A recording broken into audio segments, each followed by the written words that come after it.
Hello everyone, it is Michael Pierce here. It's February 3rd. It is blue skies, sunny, it's about noon.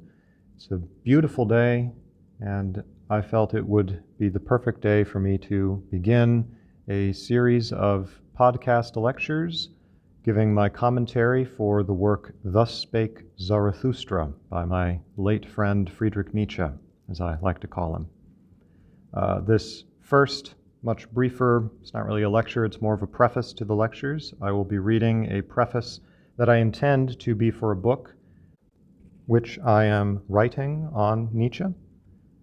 Probably won't be published for another few years. I haven't gotten very far in it, but that's what this was originally written for. And I actually wrote this several years ago. Anyway, the story doesn't matter. So yeah, I'm going to start with this, and off we go. You should know, first of all, that I am a Christian. I have thrown my lot in with Christ, our hands have locked. Why then have I spilt ink, sweat, and perhaps even blood on behalf of an avowed nemesis of Christianity, perhaps even its most outrageous polemicist and certainly its best known, the man who announced God is dead, who called Jesus an idiot, who spent his last year of sanity completing the Antichrist, sometimes subtitled A Curse on Christianity. This is the man I wish to write about. What for? Am I out for revenge? Am I a fool in love? Or perhaps I am trying to get over him? No. This book is the tenderest gift of gratitude I could give to my late friend, Professor Nietzsche. I do not expect many to readily understand this.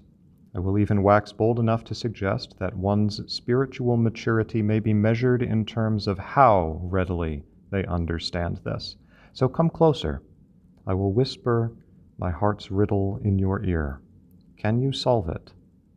Joseph Smith once said that even when Moses was dead, the advocate fought the accuser for possession of his bread. Too tightly wound? Well then, let us begin to unravel the clue. To begin with, were it not for Nietzsche, I don't think I would now be a Christian.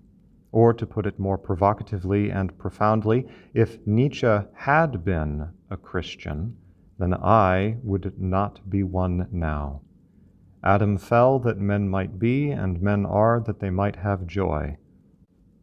There are dizzying depths hidden in this thought, but only one is needful here, that I owe to Nietzsche, at the very least, my endurance in Christianity.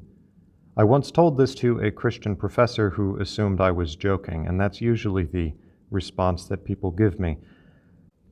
They say things like, "What? Did Nietzsche show you how pathetic atheism can be?" and some such like that. I fear I am not so clever as that. My meaning is rather straightforward and certainly sarcasm-free.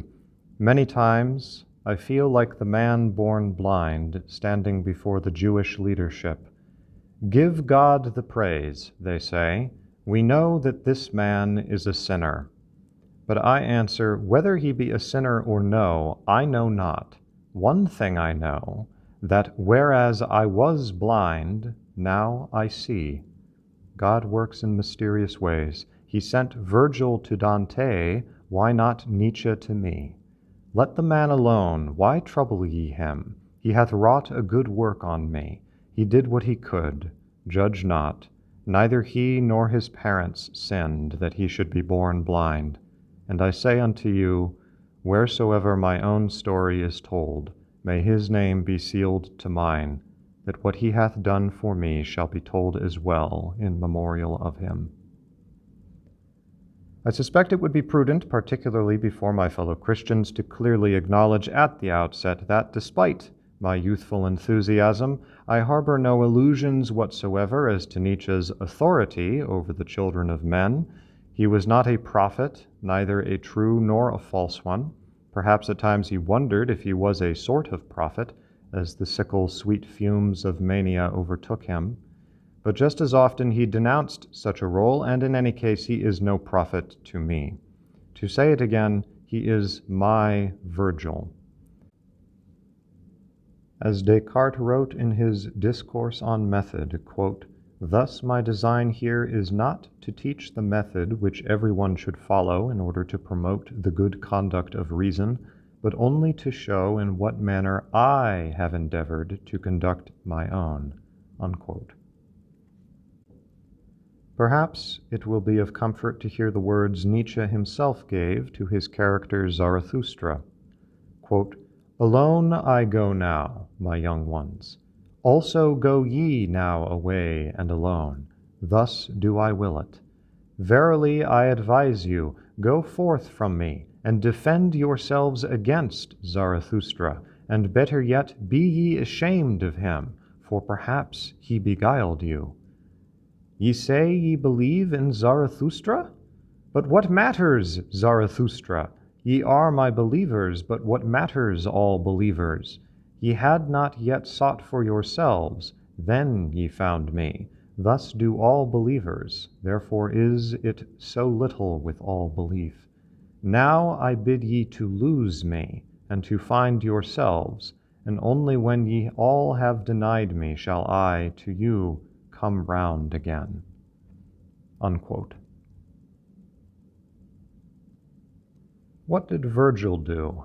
He delivered Dante safely unto Beatrice, and then he departed.